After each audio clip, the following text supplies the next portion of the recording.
Ítem. SCP-3760. Clasificación del objeto. Keter.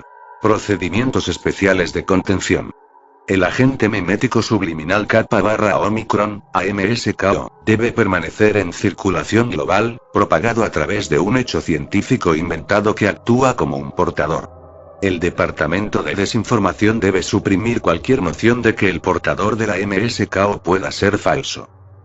Si un individuo deja de creer que la información del portador es objetiva, perderá los efectos del AMSK/O y se volverá susceptible a las propiedades anómalas de SCP-3760. Para prevenir un posible escenario de fallo de K/O del fin del mundo, todos los registros relacionados con la naturaleza del portador del AMSK/O han sido restringidos al acceso de nivel 5. Descripción. SCP-3760 es un fenómeno mutagénico anómalo que afecta a la regeneración del tejido humano en respuesta a una lesión. Los humanos que se encuentran cerca de un sujeto afectado por SCP-3760 corren un riesgo constante de infección. Sin embargo, SCP-3760 no parece ser de naturaleza microbiana. Debido a las circunstancias de su contención, el vector de transmisión de SCP-3760 aún debe ser determinado de manera concluyente.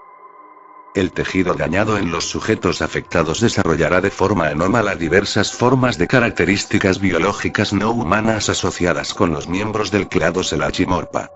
Tales características incluyen más comúnmente, pero no se limitan a: dentículos dérmicos, tumores cartilaginosos benignos, ojos, con membranas nictitantes, ductos nasales, dientes o mandíbulas. Los órganos sensoriales que crecen en los sujetos afectados parecen ser funcionales y responden adecuadamente a los estímulos, pero estas sensaciones no son experimentadas directamente por el sujeto en sí. Otros órganos presentan una funcionalidad independiente similar, incluidas las mandíbulas capaces de masticar. Las autolesiones involuntarias por mordeduras son frecuentes. Cualquier materia consumida por una cavidad oral desarrollada de SCP-3760 desaparecerá, a pesar de la falta de conexión observable con el tracto digestivo del sujeto. Estos orificios antes mencionados buscarán reiteradamente material comestible para el consumo. Este comportamiento se intensifica ante la presencia de sangre, e incluso puede incluir actos de autocanibalismo. Si no se consume material comestible a intervalos regulares, el tejido afectado sufrirá necrosis. A su vez, esto requiere la extirpación del tejido necrótico, lo que consecuentemente lleva a la aparición de mutaciones y orificios adicionales de SCP-3760. Las estadísticas epidemiológicas precisas sobre la propagación de SCP-3760 son actualmente imposibles de determinar. Las estimaciones de los investigadores de la Fundación han colocado la tasa de saturación de SCP-3760 entre el 71% y el 92% de la población mundial. El AMSKO ha demostrado ser capaz de suprimir los síntomas en la mayoría de los sujetos afectados, con solo 2.785 casos registrados de actividad de SCP-3760 observados entre 1958 y 2016. Anexo. La siguiente es una serie de anotaciones de diario hechas por el Dr. Keith Woodward, el oficial médico a bordo del USS Kirby. Se cree que sus pacientes fueron las primeras víctimas de SCP-3760. Agosto 5, 1922. Dios sabe que soy el peor para llevar registros, pero esto se siente importante. Cada instinto dentro de mí está diciendo que algo está muy mal. Tengo que escribir todo esto antes de que lo olvide. Nadie sabe cómo DJ Ryuk terminó en la bebida, y mucho menos el propio Relax.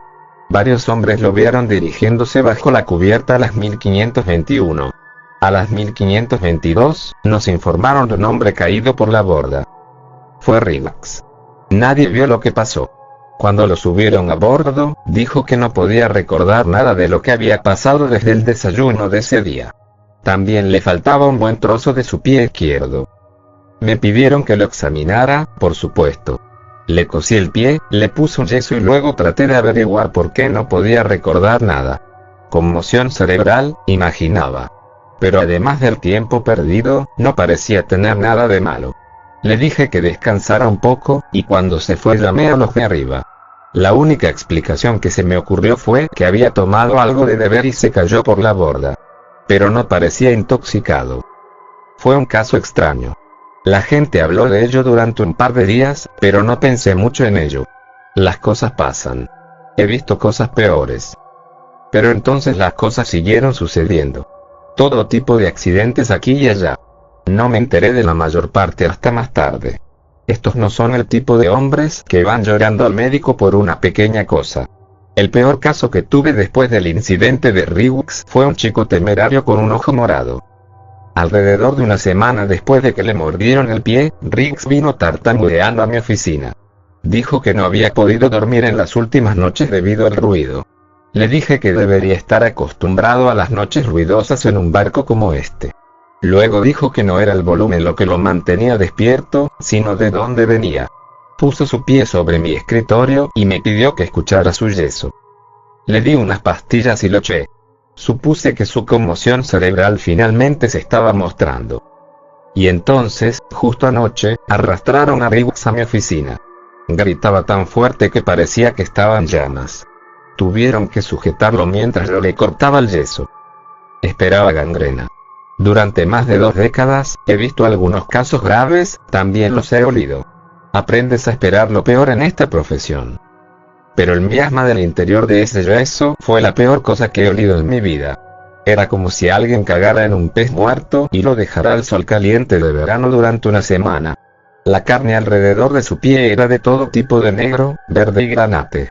Había unas protuberancias afiladas, parecidas a dientes, que sobresalían de la piel donde yo había puesto las suturas.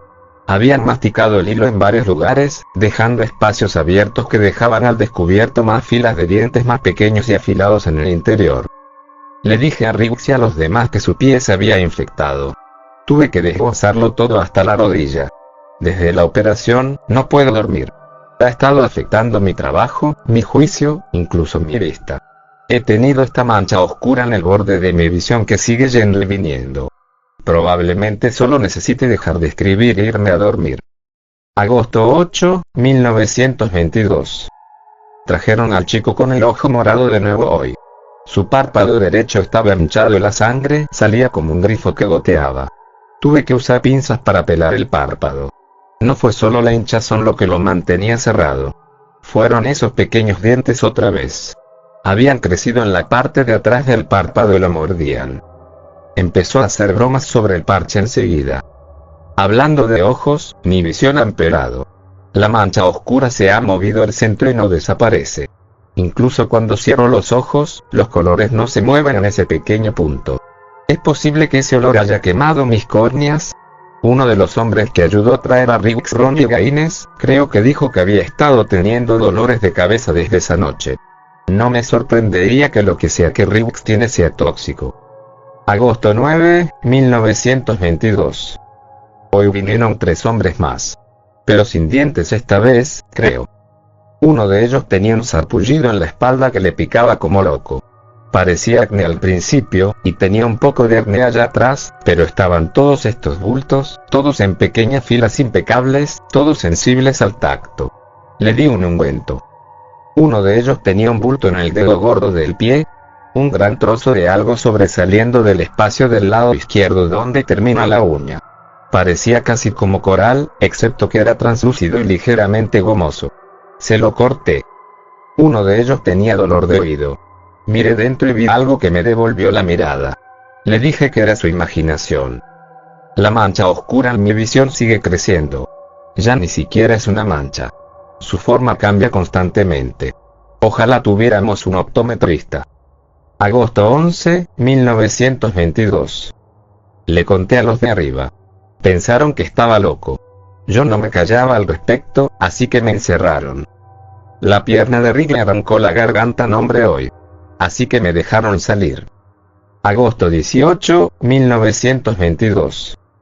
Tengo un pequeño plato frente a mí con trozos de carne en él. Cada pocos minutos sostengo un pedazo enfrente de mi dedo anular izquierdo. La uña se desliza hacia arriba y muestra sus dientes. Meto la carne y vuelvo a ocuparme de los hombres. Así son las cosas ahora. Los de arriba me dijeron que les asegurara que nos vamos a casa. No quieren más hombres saltando al océano. Los riesgos de propagación de la enfermedad, dijeron. Seguí órdenes. Pero también mencioné que si les apetecía saltar, vengan a verme primero. Agosto 22, 1922. Ronnie Gaines murió esta mañana. Hay un agujero lleno de dientes donde debería estar su cara. Llevaba días quejándose de migrañas. Me imaginé que tenía algo dentro. Pero no pensé que fuera a morder. Lo curioso es que los dientes siguen rechinando. Supongo que tiene sentido. Riggs no murió cuando su pie murió. ¿Por qué debería morir el pie si Riggs muriera? Agosto 23, 1922. Riggs murió. Agosto 29, 1922. No hay nada más que escribir. No lo comprendo. No puedo curarlo. Ya lo describí. No tiene sentido escribir ahora. Tengo bocas que alimentar. Septiembre 5, 1922. Ahora puedo verlo claramente. No puedo distinguir bien sus características, incluso aunque sea todo lo que puedo ver. Se ve como una persona. No se estaba haciendo más grande. Está nadando hacia mí.